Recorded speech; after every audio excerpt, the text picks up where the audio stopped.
Hey everyone, and welcome to Talk ETFs, ETF.com's weekly video series. My name is Sumit Roy, and I'm Senior Analyst here at ETF.com. This week, I'm speaking with Kirk McDonald, who's a Portfolio Manager and Senior Research Analyst at Argent Capital Management.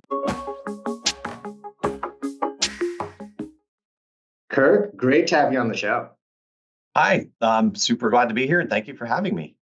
Absolutely. So, Kirk, why don't we start by having you tell us a little bit about your firm? What is Argent Capital Management? And can you tell us a little bit about yourself as well? Yeah, so I'll start off with the firm and then I'll get into my background. So Argent Capital Management has been around since 1998, so going on 27 years. We're about a $4 billion equity manager focused on US equities with 5 strategies ranging from large cap core and large cap value to mid cap core, which I manage, as well as mid cap and small cap core. All of our strategies are very focused, so typically 35 to 45 stocks, very long-term holdings focused as well. And we all are looking for what we consider an enduring business. So it's a company that's growing cash flows, has a durable competitive advantage, and a management team that's a good steward of those cash flows. And I'll get into that a little bit more later on in the presentation. As far as my background goes, I've been at Argent since 2011 now. So I just had my 14-year anniversary. And my background is a little different in that the only 2 things I really ever wanted to do in life were to fly airplanes in the Air Force and be a portfolio manager. And I'm incredibly fortunate in that I've been able to do both of those things. So I was a pilot for about a decade in the Air Force. And then I switched into this industry and I've been a portfolio manager here at Argent now for like 10 or 12 years, I think. Amazing. What a great career you have there, Kirk. I want to ask you about this one ETF that you manage. It's called the Argent Mid Cap ETF. The ticker symbol is AMID. Can you tell us a little bit about the strategy of this fund? And maybe you can also tell us some examples of the holdings of the ETF so we could get a sense of what type of companies that it invests in. Okay. Yeah. So the Argent Mid Cap ETF, ticker symbol AMID, AMID, is what we call a mid cap fund. So we're focused on medium sized companies, but they're still pretty large. So the average market cap in there is almost $20 billion now. So a lot bigger than what people would think. But many of these companies you haven't ever heard of, even though they're still fairly large and fairly stable. The way we identify the businesses we're looking for, it's a combination of quantitative and fundamental research. On the quantitative side, we have what we call the Argent Alpha model. It's a model that I created. That's all fundamental factors that are helping us to identify what we call these enduring businesses. So for when we're looking for a company that's growing cash flows, there's a factor in there, which is just a formula that will identify a business that's been able to grow its cash flows faster over time. And that correlates with stocks that outperform the market. Similarly, for companies that have a durable competitive advantage, the second part of an enduring business, we have a factor in there called cash flow return on assets. So companies that have a competitive advantage over over the rest of the people in the industry can earn a higher returns, and that also correlates with better performance for the stock price going forward. And lastly, we want to make sure these management teams are reinvesting those growing cash flows back in the business wisely and maintaining that high rate of return on their assets.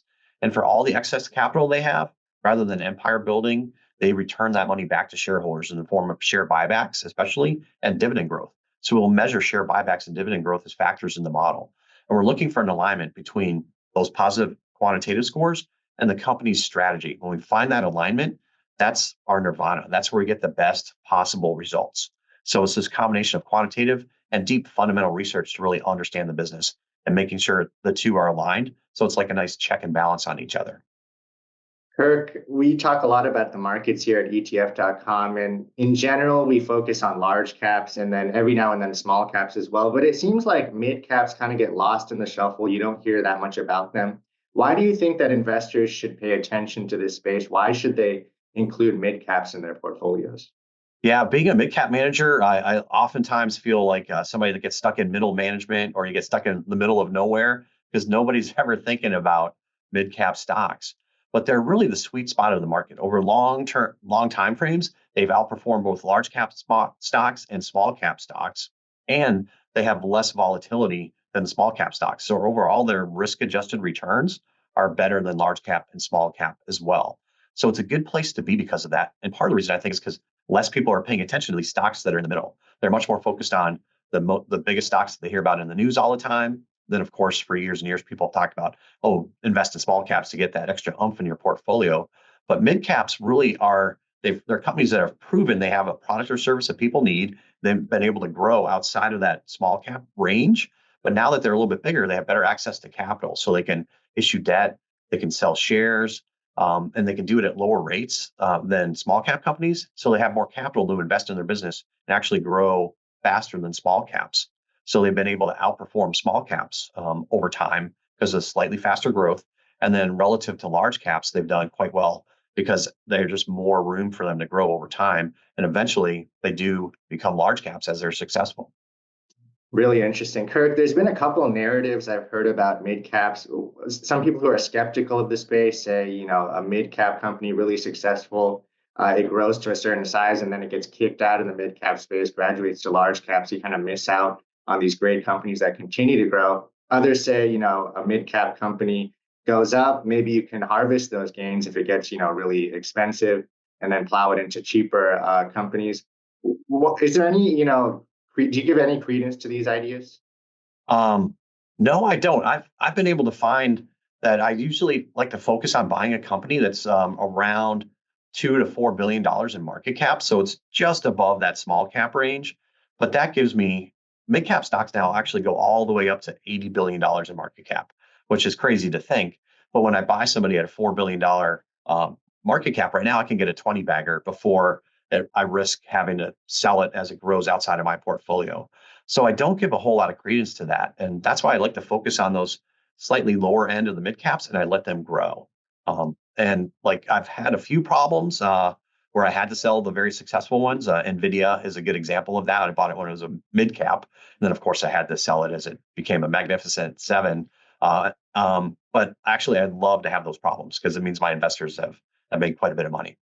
And it almost seems like active management is a benefit in this category because you can pick and choose stocks that you want to hold a little bit longer, and those you don't want to hold for much longer, right? That's exactly right. It's historically still a good spot for active management. And right now, the majority of active managers are actually beating the Russell Mid Cap benchmark, which is the benchmark that I compare myself to. So it is a good place to play. And the mid cap benchmark isn't as concentrated as you hear the S&P 500 and Russell 1000. The top 10 companies make up a huge percent of those indexes. It's different in mid caps where it's not as concentrated like that. So it gives you more opportunities to just buy anywhere you want within the index. Fantastic. Well, a ton of great information, Kirk. I really want to thank you for taking the time to speak with us. Oh, you're welcome. I appreciate you having me on, and I hope you have me on again.